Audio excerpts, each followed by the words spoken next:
Welcome back to another blazing edition of Hot Topics, the podcast powered by the Suncoast Tampa Living Network, where we dig into the ideas, innovations, and real life experiences shaping businesses, leadership, and the future of our industry. I'm your host, Quan Rimmer, and today's episode is a special one because we're going behind the curtain into the real, unfiltered world of entrepreneurship. The wins, the failures, the pivots, and the lessons you only learn on the front lines. And we're recording live from the Fabre Frameworks studio. Fabre Frameworks, your one-stop shop for real estate photography that helps listings shine. Visit FabreFrameworks.com to elevate your next listing. Come on, Quan. Did you just fail there? What's going on? It was a breather. As I prepared myself for these introductions, I waited a long time to have the opportunity to introduce these two brothers.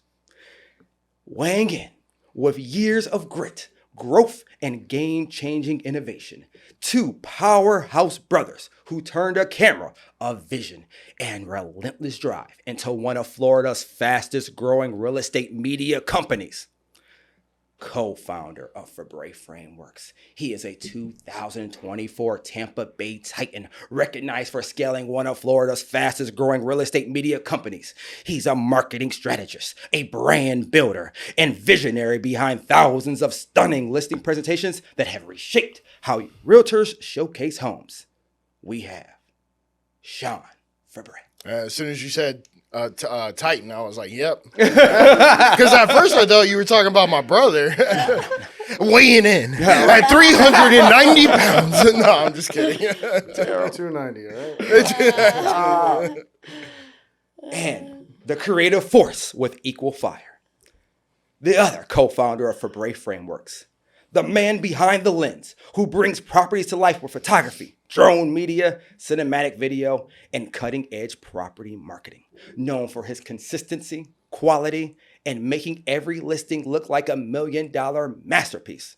And also a known professional amateur golfer. I didn't think he was going to say it. Manny Fabre. Hey, let's go, baby. CEO. Happy to be here. It's the first one over here. Hot Topics, man. It's flaming right now. I'm hot. And in the opposite court, we have the coaching powerhouse, an elite sales and business coach at Southwestern Consulting with more than a decade helping entrepreneurs, executives, and sales teams break through mental barriers, build systems, and achieve record-setting performance. She is the mindset surgeon, the accountability master, and the voice behind the countless business transformations, and is also a professional amateur golfer. It is. Let's hop right into it. All right, so my first question is going to be for the Fabre brothers. What was the moment you realized that Fabre Frameworks could become more than just a side hustle, an actual true scalable business? I would have to defer to Sean on that one because Sean was the creator from the get-go, so he would have the aha moment that... So I like the word you used, I defer. So on this T-shirt, there is something that says defer. You can find it on happyhourholidays.com. So it was this, man. So I was working a 9 to 5. So it was my brother actually at the time. We were civil engineers and it was just super boring. So I just started making motivational videos. And when I was getting charged like $300 a video, I started saying, you know what? I could just buy a camera and film this myself. So I started doing it, and I was horrible at video. So I was like, okay, let me go take pictures of downtown Tampa because a guy named John Weatherby, who, shout out John Weatherby, I've only met him once, but I saw his stuff on Instagram, and I was like, man, I want my photos to look like that. I want it to look like that. And I just kept going time after time. Then a homeless guy, no BS, a homeless guy came up to me and was like, hey, what are you doing? I'm like, I'm trying to take photos. He's like, well, I used to be a photographer. You want me to show you how to use your camera? And at first I'm like, well, he's homeless. Is he going to like rob me? But you know, I just Pretty judgy. Yeah, very judgy. But I was like, you know what? Okay, let's see what he's got. He took a photo and I was blown away. I was like, bro, I'll pay you $50. I come down here every day. Teach me how to use this camera. After just 2 times, I mean, he was a good teacher. His name was Guy, Guy. And learned how to use it. And I was like, okay, that's it. So I started taking photos of downtown. Then I learned how to edit. And of course, YouTube University. After that, our brother-in-law, hit me up and he was like, hey, your parents' house isn't selling. Come take pictures of it. I took pictures of it. It sold in like a week. So I'm like, whoa, maybe there's something here. That was the moment right Maybe there's something here. But he forgot the most important part was our brother-in-law goes, oh, that's cool. You're taking pictures. So that's a cool hobby. Are you making any money? He goes, no. He goes, well, you got to find something with that photography to make some money. Yeah. And that's when he called and. So then, because I didn't want to take photos of houses. I'm like, I'm going to be this famous photographer, blah, blah, blah. And once I saw how quickly it sold, then his brother-in-law, our brother-in-law's brother, is an investor. He's like, yo, I got this house that I need to sell. Can you just come take photos of it? So I took photos of it.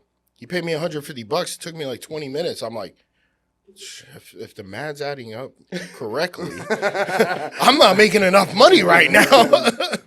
So then word gets around, people start seeing my work and start getting more phone calls, more referrals, more phone calls. And then about like 3 or 4 months in, my brother's living in Orlando at the time. I hit him up. I'm like, yo, bro, I'm doing 8 a day.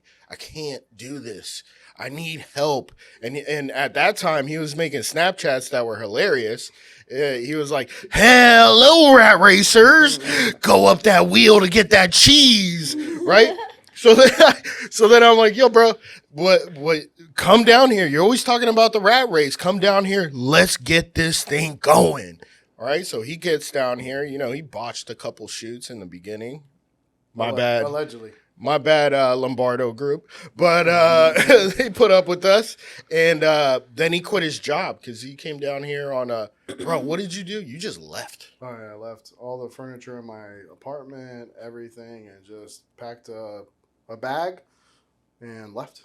Mm-hmm. Told my landlord, hey, keep my deposit. Keep all the stuff in there. I don't care what you do with it. And he goes, yeah, I'll keep it. Good stuff in here. And what, you told your boss, yeah, I'm taking 7 or 5 days off. Yeah. And just never went back because it just started hitting like that. And, I mean, that was the aha moment. So then we started reading books. That was the key, man. We started reading a lot of books. And biographies of like Andrew Carnegie, Cornelius Vanderbilt, John D. Rockefeller. Then we started reading books about scaling businesses. And that's why when it was just us and Lewis, then it was like, okay, why are we working in the business? We need to work on the business. So I think it was 2017 when we stepped out of it and we started building infrastructure.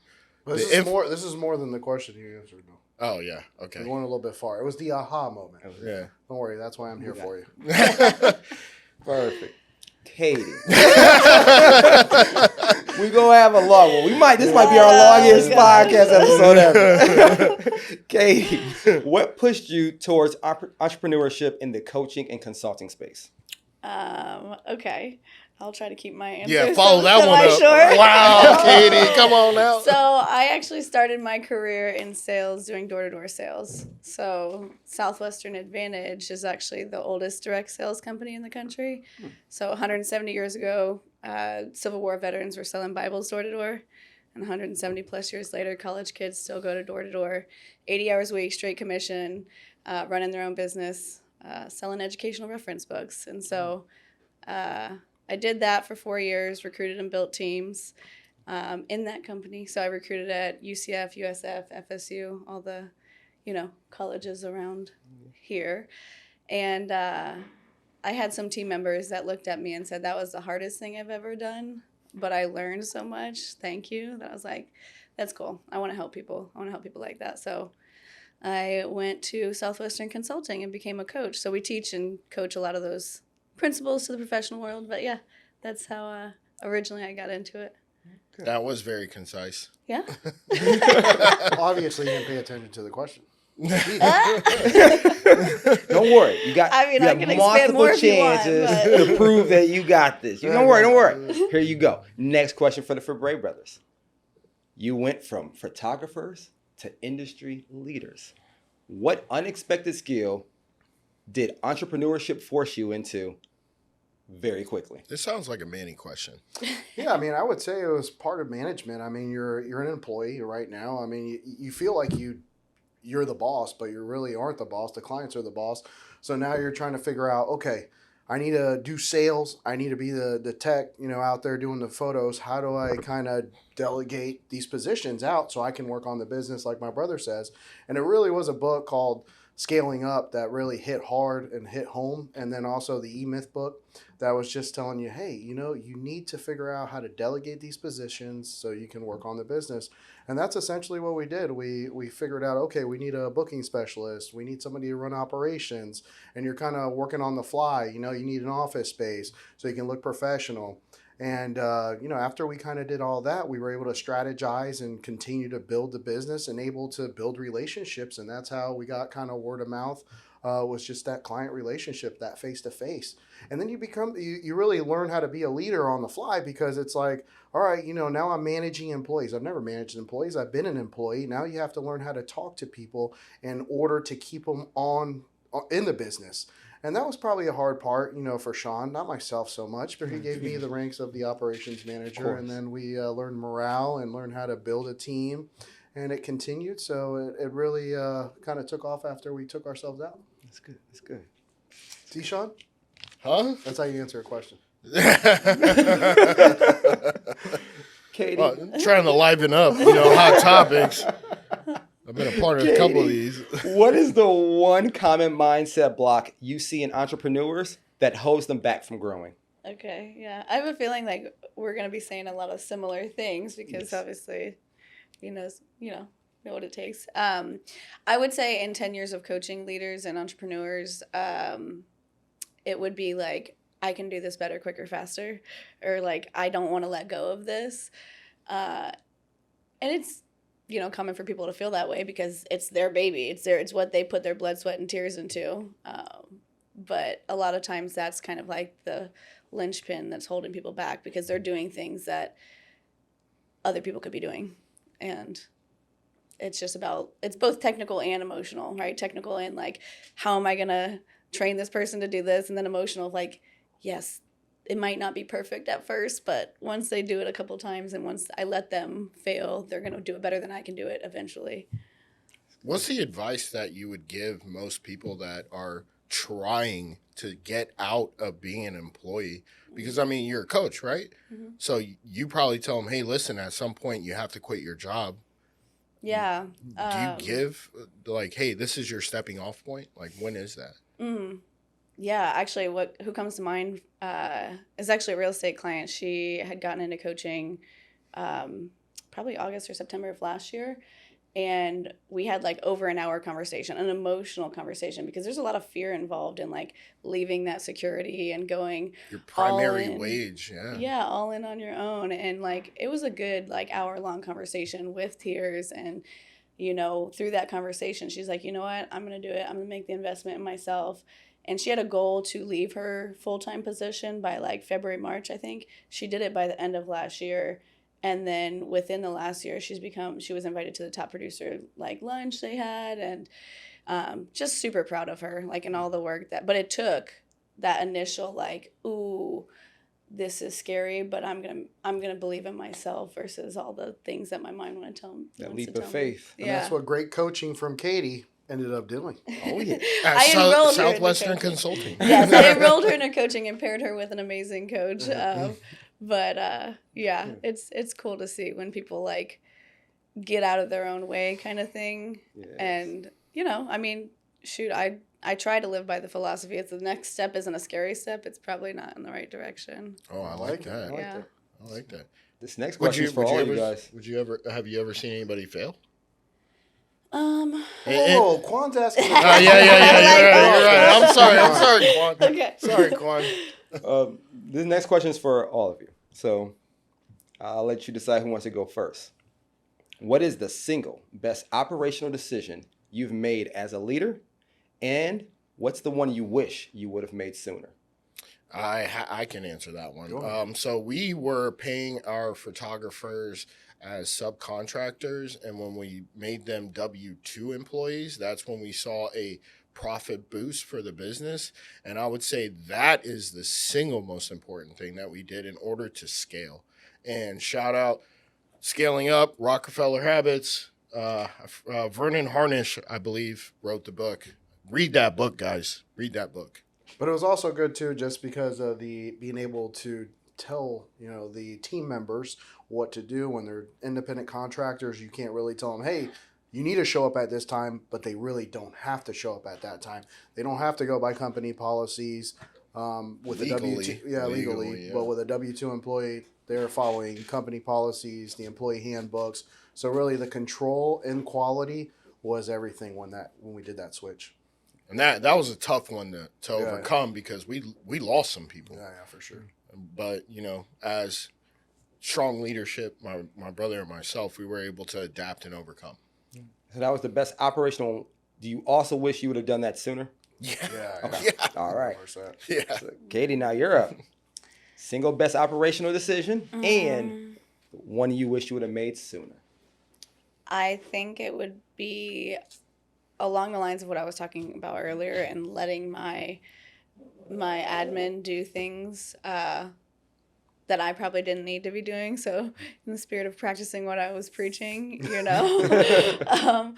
and yeah, probably could have gotten a little bit more clarity on that sooner and then let go a little bit more. Yeah.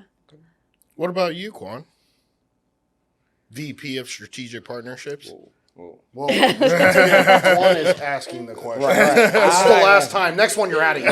Listen, no. Maybe on someone else's podcast, I ask these type of questions. Next question is for all of you again. Yeah. It's going to be, how do you balance innovation with consistency, staying creative while being able to maintain quality control? Yeah, that's one of the toughest things you can do, honestly, Quan. I mean, it's really like, really project A, project B, seeing which one works out the best, and then going with that one. So A/B testing, I mean, really, but I mean, innovation is always going to be part of what clients want. I mean, they want the latest software, anything that they see on social media nowadays, they want it. So it is tough to deal with the quality, and you just have to kind of, I would almost say discount it at first, and then put in that solid price. So for me, it's, kind of give them a break on it. And then once you see it catching on, then you can charge a full price. But it's a tough transition when you want to innovate, but you also want to keep that quality. So And it's also signing up for newsletters. That's really a big thing. A lot of people don't want to do it. Sign up for newsletters because when you get that email and it shows you something new, you want to be the first one to pick on it because, I mean, you want to test it. Like my brother said, A/B testing on different kind of properties or whatever if it comes to real estate photography. But if you're not signed up to that newsletter that is showing you what the future is, you're going to miss out. Your competitor's going to get it first. That's good. Katie? I would say mine's a little bit different, only in the fact that, I'm in the business of accountability, and quality control is more along the lines of, making sure this person is doing what they said they would do and they're getting the value that they want out of this. But it also has a lot to do with having hard conversations because as adults, we say we want accountability, but when it comes down to it, it's not always comfortable. So Yes. yeah. And I also know with the right kind of accountability, it can change somebody's life. Yeah, and speaking more so on quality control as well, having an entire department dedicated to it ensures that your customer is never disappointed. And if they are, how can we remediate the situation? How can we make your day better? Because there's been times where we get 1-star reviews and they're just doing it so they can get our attention sometimes, which it should never come to that. And then we fix it and they're like, okay, now I'm going to change my review to a 5-star. Yeah, I think it's about focusing on doing what's right, not about who's right. It's I like taking that. a lot of ownership of, okay, what's the right thing to do in this situation, and kind of attempting to take emotion out of it. And Yeah. those are the businesses that succeed, and those are the ones that slowly fail. Is taking accountability, fixing the problem, and moving forward. And that's why Fabre Frameworks is more than just a podcast studio. We are 5.0 rated. Quan's words, not mine. Is this the most fun you've had with This the is podcast? this is probably one of the hardest ones. One more question for all of you is going to be: what is one leadership habit that transformed the way you manage your teams? Can you repeat the question one more time? What is one leadership habit that transformed the way you manage your teams?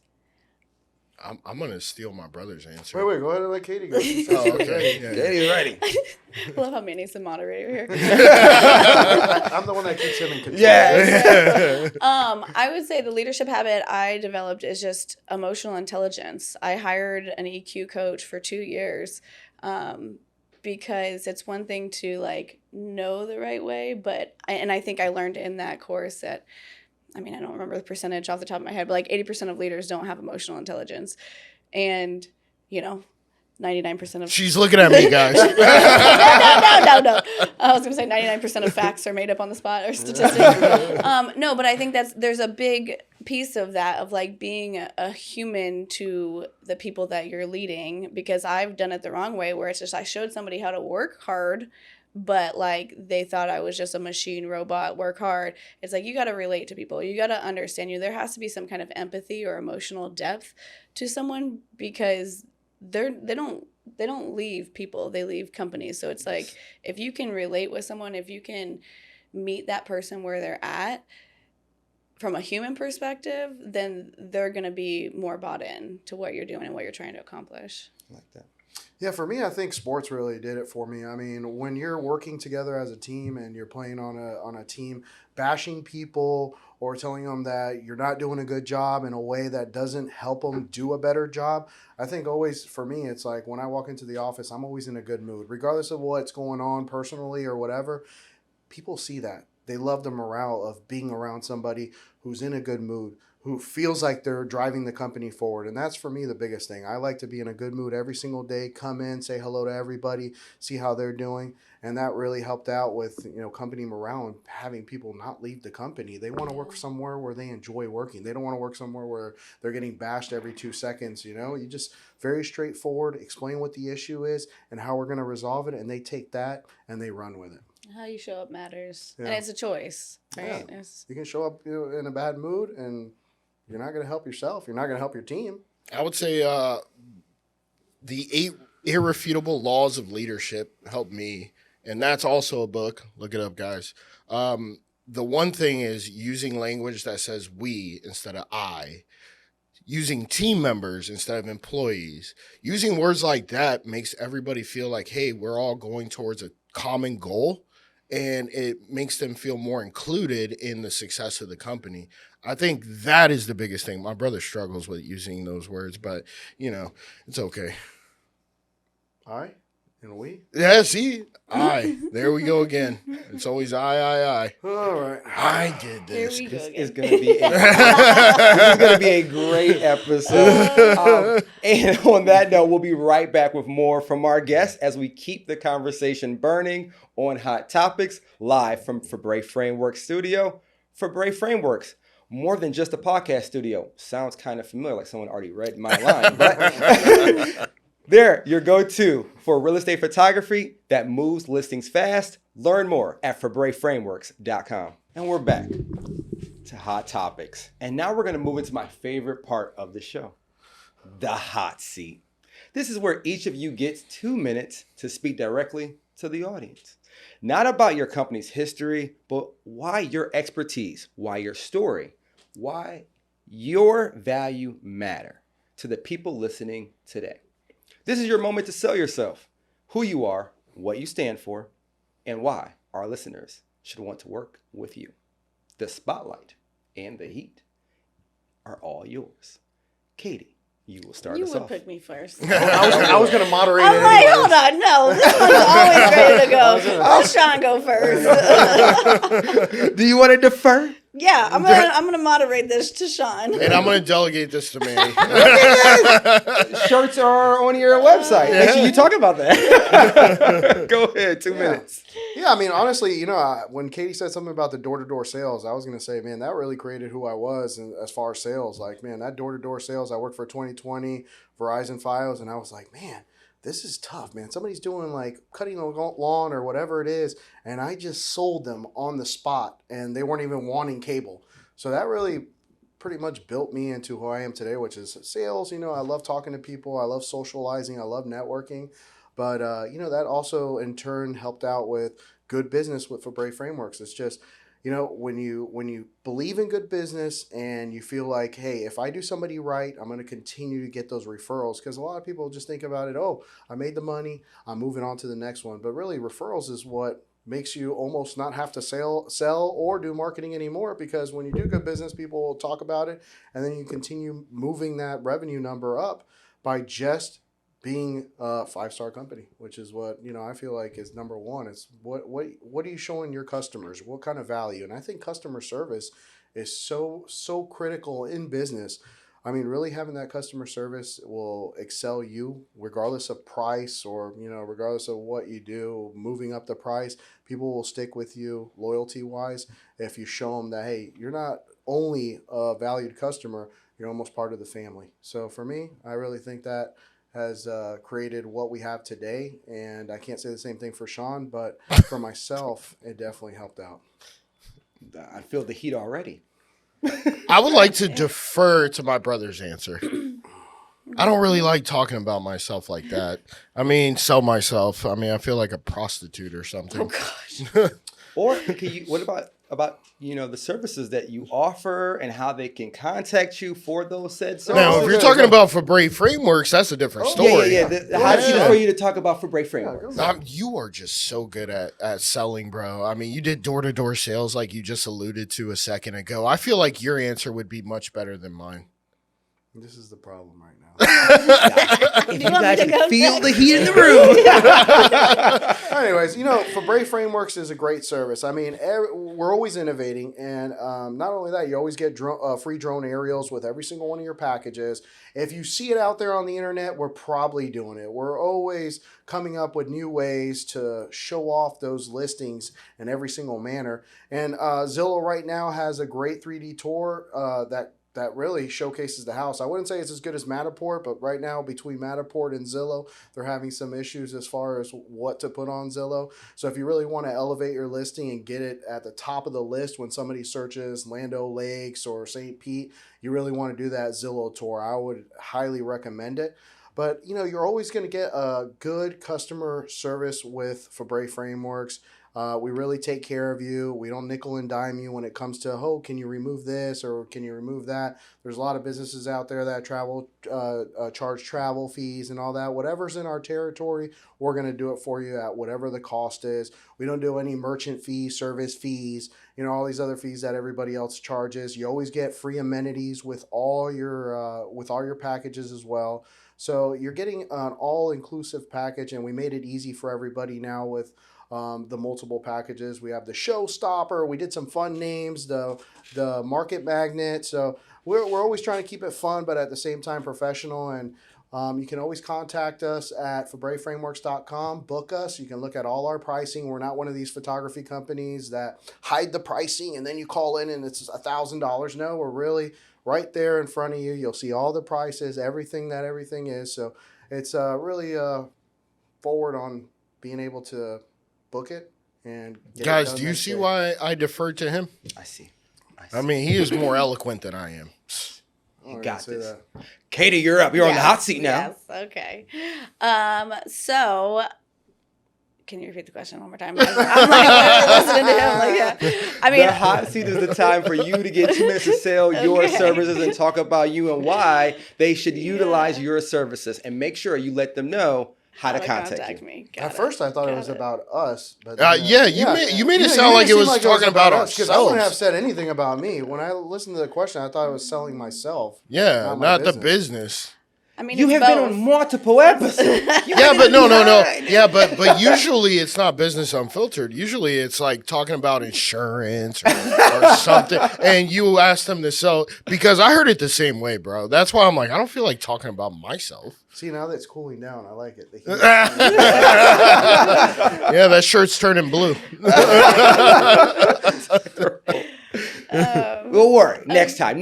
Katie, you Okay. go. That's the Let's see. way, yeah. Okay, well, what we specialize in is professional sales and leadership development. So we do coaching, speaking, training, specifically in the world of sales and leadership development. So we work with a lot of real estate professionals, mortgage, insurance, financial planning, business owners, entrepreneurs, every field you can imagine. If you're trying to increase your revenue and grow your business, that's what we specialize in. Personally, I have a background of over 13 years of sales and leadership experience from the door-to-door world all the way to being a coach for 10 years. So I've worked with every kind of industry you can imagine. And yeah, is that answering the question? Well, how do they get in contact with you? How you get in contact with me, phone number is fine, 727-434-0763. Email is khassan@southwesternconsulting.com, or Instagram is Katie Hassan Coach. So reach out, yeah. Perfect. What I believe in. I definitely got to say that too. Yeah. I believe in working hard, doing what you say you're going to do, and being kind. Having integrity goes a long way. Just being a good person, man. I like that. I like that as well. Let's get back to the panel questions. This question is for all of you. Tell us about a moment when you realized your people were the key to your business growth and not just your product. Once again, are you asking about customers or team members? Team. Come on, bro. Let's put that on silent. It's my watch. I don't know how to. So team members. Yes. Team members are part of the growth of the business. Well, I mean, they're everything. Without them, the business will not succeed. I mean, you can try to do it yourself, solopreneurship, and that is never a good thing. Yeah. What I feel is that a lot of individuals lack the ability to let go and delegate. Once they realize that delegation is what makes businesses grow, they will then learn that that is the only way to operate, period. Bro, nobody built an Apple iPhone by themselves. I mean, yeah, Steve Wozniak and Steve Jobs, or no, what was it? Yeah, is it Steve Wozniak? It was Steve and it was two Woz. Steves? It was Steve and Woz, yeah. Steves. Yeah, two Steves, Steve Wozniak and Steve Jobs. Yes. Am I right on that? You are correct. But yeah. When was the moment you realized this, though? When I read a book. And once again, I go back to books, man. A lot of people, they try to educate themselves in college, but you realize that college, while necessary for doctors, lawyers, accountants, things of that nature, makes sense. When it comes to business, yeah, it helps in business as well. But man, it's, I forget who said it, but they said, when you don't make the transition from learning to read to reading to learn, then you fail yourself. So at some point, you learn to read. But now, why aren't you reading to learn? And that is the key. That is it. Boom. That is a mind drop right there, guys. I like it. Katie, same question. When was the moment you realized your people was what made your business grow, not just your product? Yeah, I think it always comes down to people. I'm in a business of, a people business. That's what all sales is. And at the end of the day, like, the coaches that we have is a big deal. Like, that's the product. I mean, yes, we're coaching on principles and techniques, but at the end of the day, like, if I'm going to be a practitioner of what I preach. I'm not going to hire a personal trainer that doesn't work out, that doesn't eat well, that, it's one of those things that you got to practice what you preach. You got to walk the talk. I hope they tell the gyms that nowadays, because some of the people I've seen that are personal trainers, I'm a little bit like, wow. Do you think you could be a personal trainer? No, heck no, not me. Could Quan? Yeah, now he can. Bro, Quan's lost a lot of weight. Yeah. Shout out to Quan, man. How'd you Ozempic do is it? really working. I'm just kidding, bro. Ozempic did not pay us for any shout outs in this episode. Not at all. Cut that all out. Stop. No, that's You're staying gonna have a lot of editing to do. This is you're gonna A lot of make more work editing. for yourself. in. Oh my goodness. What's one failure in your business that hurt in the moment but became a gift later? This is for all of you. What is one failure in your business that hurt in that moment but later became a gift? Raising prices. Raising prices hurts at first because you have a lot of clients that get upset because they're like, well, the reason I use you is affordability, obviously the value, but at the same time, I got to watch my, bottom line, and that hurts us at first, but at the long run, it helps us with our business. You mean? And giving back to the employees, being able to provide health insurance, being able to provide cars, so it hurts, but at the same time, it needs to be done so I can keep the business going forward. So That's good. The one that comes to mind for me was I'm a people person. Like I'm an in-person person. And when I first started in coaching and consulting, I had gone from door-to-door sales to picking up the phone and pounding the phone. And I just remember it being super hard. And I was actually on a run one time with my leader. I was on the phone with my leader as I was on a run. And I remember being like, I'd rather go knock on this door than pick up a phone again.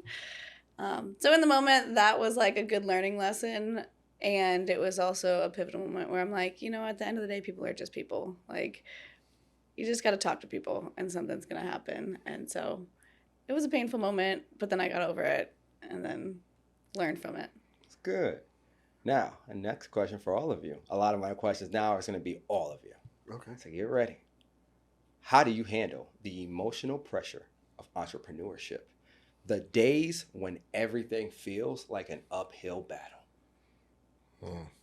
Yeah, I mean, it's tough. I mean, look, when you have a 9 to 5, you check out at 5 and you're just like, okay, I'm done for the day. Well, when you're an entrepreneur, there is no 9 to 5. You're on work 24/7. So it's an uphill battle every single day. Anything could happen. So you got to be prepared. And the best thing I've learned how to do is take a moment, take a deep breath, and think critically and solve the problem. You're a number one problem solver. If you can solve the problem, you're going to be okay. Figure it out, stay calm, and solve the problem. I would say like the whole adage or analogy of like how you eat an elephant, like one bite at a time. Okay, like what's one thing I can do right now? Like I take it one thing at a time, one day at a time, and then really asking yourself, what can I control in this situation? Like, what can I control about this? If I can't control it, then there's no purpose of me like worrying about it. I gotta let it go. I agree with that one. Next one is going to be, what is the harshest business truth you learned the hard way? Doing my own accounting. You got to pay Uncle Sam. Yeah, no, that also. But I mean, biggest thing is Highway robbers. if there's one thing to delegate, you're not a tax professional, you're not an accountant. Go ahead and delegate that out as soon as you can because it's going to save you hundreds of thousands in the future. I'm gonna 100% agree with my brother on that one, man. The IRS, bro. I'm not gonna say anything bad. You guys are awesome. I love you. Yes. Keep taking my money, please, and spending it as you will. Business truth. I mean, mine's not going to be as serious of an. I mean, it's serious, but in a different way. I would say, like, unfortunately, what I've learned is that not everybody says what they mean or means what they say. And so you got to find good people.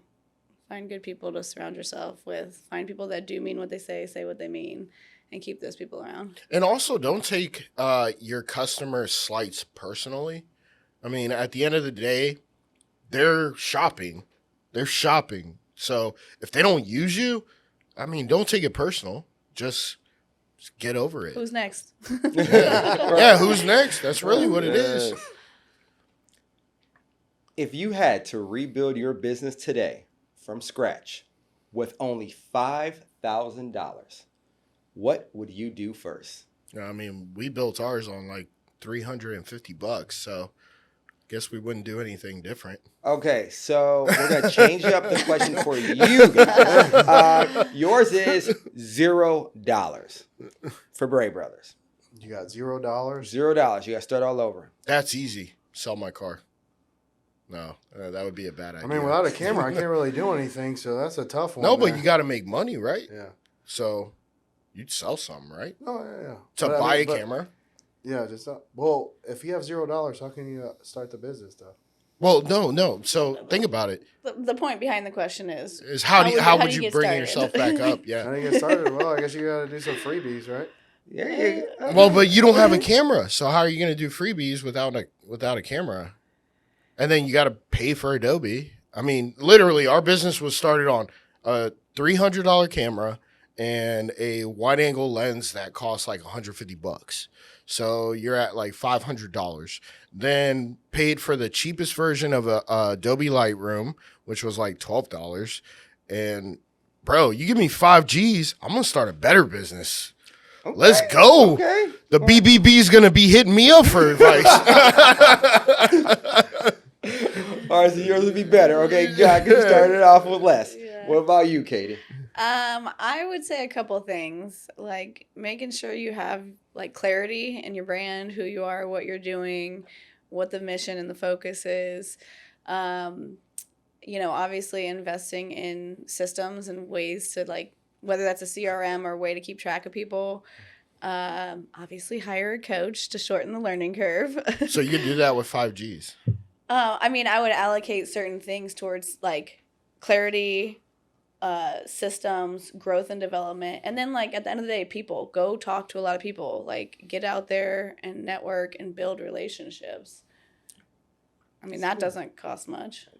No, Like that's that. free. I'll go ahead and piggyback on hers. Oh, you just go Yeah, steal her yeah. answer? Oh, It's okay. like, oh, now I got a better one. Now I got better ideas. How much does it cost to hire a leadership coach, Katie? Well, once again, Oh, Kwan's asking the questions. I get it. Yeah. What advice do you wish someone gave you before you started your own business? I'm gonna go back to the taxes one, man. no, I'm just going to go to accounting. That's it for me. I would Yeah, like hire an accountant. No, that's it. For me, it's like Period. if somebody would have told me, hey, don't do C Corp, do S Corp, and then make sure you hire an accountant. And pay yourself W-2. W-2, yeah. Don't own or distribute. No, you're going to owe so much money. At the Pay end of the day. taxes, bro. That is literally it. I mean, I don't see any other answer here. Pay Well, taxes. Katie's got another answer. Right. Well, I'm sure she does. I'm sure she does. This is like the biggest game of ping pong I think I've played, not with a ping pong ball. I would say You having fun though? Yeah, of course. Yeah, you gotta there you have go. fun. Yes. Like maybe that's my like the one thing you can take yourself or you can take what you do seriously, but you don't have to take yourself so seriously. Yes. Like make sure you're in it for the right reasons and like have fun. It's not that serious at the end of the day. Yeah. Okay.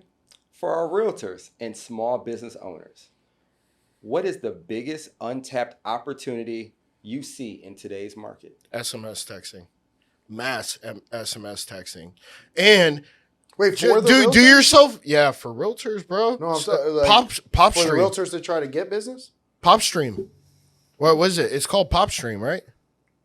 What do you mean? Skip stream, where you can get all their Oh, information. yeah, I got you. Yeah, yeah. What is it I called? can't It's- remember what it's called. I think it's called Pop Stream or Skip Stream or something like that, where you can click on a property and you pay, I think it's like 20 cents, and it provides you with their full name, their email address, and their Social Security. no.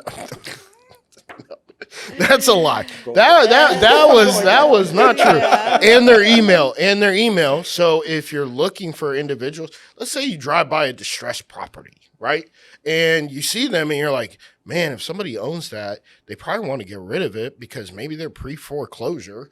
I mean, you get all their information. You can gather a list of all houses like that and then put it in a mass SMS. SMS is, text. And do yourself a favor and scrub it through the do not call list or else you will get sued. Even though all those lawsuits are pretty much not really enforceable, but Katie, go. allegedly, I am not seek legal counsel before doing that. This episode's gonna have so many disclaimers. Yeah, goodness. So the question was What's the biggest untapped opportunity you Yeah. see in today's market for realtors or Right. small business owners? Okay. Biggest untapped opportunity. I would say two things is like busyness does not equal productivity. Like make sure you're not just busy being busy. And then two is, investing in the right systems. There's a lot of things out there, whether it's like the texting. I mean, I have a client who created LoanBot, which is another tool for realtors and mortgage people. Ways to make sure that you're organized and being productive, not just out there showing 20 houses on a Saturday and hoping something happens. Good. Throwing mud at the wall, right? Yeah. Hoping something like sticks. work smarter, not harder. And also, I mean, there's a lot of information on property owners out there that's readily available on the internet, and mass email campaigns to maybe previous people that you have worked with that have, partner with lenders. Lenders have nothing but access to potential buyers, and they will provide those lists legally, of course. And once again, seek legal counsel. The opinions of this guest does not reflect We're that gonna of Hot have a lot of Topics. disclaimers on this one. I'm gonna do two last questions, rapid fire. So quick, short. and Buccaneers. Oh, okay. Oh, my No, you goodness. haven't asked the question. I have yet. not. I have not. First one is, what is one thing entrepreneurs should stop doing immediately and one thing they should start doing today? I got one. Fire all the friends that say you can't do it. Good. That's number one. Don't overthink anything. Love it. Yeah. Start building the right relationships. Yeah. All right. I like it. Last rapid fire question. Are you ready? Dun, dun, dun. If you could summarize your entrepreneurial journey in one sentence, what would it be titled? Titled? Yeah. What would the title of the sentence be? What would it be? The escape. That's not a sentence. It's a period. No. Period. Yeah, see that? I'm confused by the question. I would say becoming the leader and professional I need to be so I can help others do the same. Perfect. You see how she had a whole sentence? That is the way. Do it again. Let's go. Sentence. I think the escape period is, I get what my brother's saying, actually. That's the whole sentence? That was your journey, was escape? The escape, dude, from the rat race. There you go. That's a sentence I knew you there. were going to go back to this Snapchat videos you guys Dude. do. Bro, it was Escape from the rat hilarious. race, dude. You should have seen it. Okay, well, have courage and the escape. Let's get political. Reminds me of like those signs that they be having like live, laugh, love. Yeah, you That's know my what's funny? sentence. We had one of those in here prior to when we redid this. But it wasn't live life. It was more like make money. Go ahead, Sean, give him a sentence. Give me a sentence. Summarize your journey. Stay Unexpected, period. That's a sentence. Is that going to be on a t-shirt for So Next? It should be. Unexpected, period. We're going to remember this. I'm waiting for that to be on the shirt. Listen, this has been a wild ride on this episode of Hot Topics. Let me thank you, our panelists, Sean, Manny, Katie, for sharing not just your wins, but the unfiltered, definitely unfiltered, truth behind what it really takes to build something great. For everyone listening, entrepreneurship is messy, it's unpredictable, and sometimes overwhelming. But episodes like this remind us that the lessons are in the journey. The growth is in the discomfort. And the success comes from staying committed to the vision, even when the path feels unclear. Make sure you download, subscribe, share, and turn on those notifications so you never miss the heat. More expert guests, real talk, and game-changing insights are coming your way on Hot Topics, live from the Fabre Framework studio. Fabre Frameworks, bringing listings to life through stunning photography, video, and 3D tours. Learn more at FabreFrameworks.com, the official studio home of the Suncoast Tampa Living Podcast Network. This is your host signing off. Until next time, keep pushing boundaries, delivering value. Stay protected and standing out like the star you are.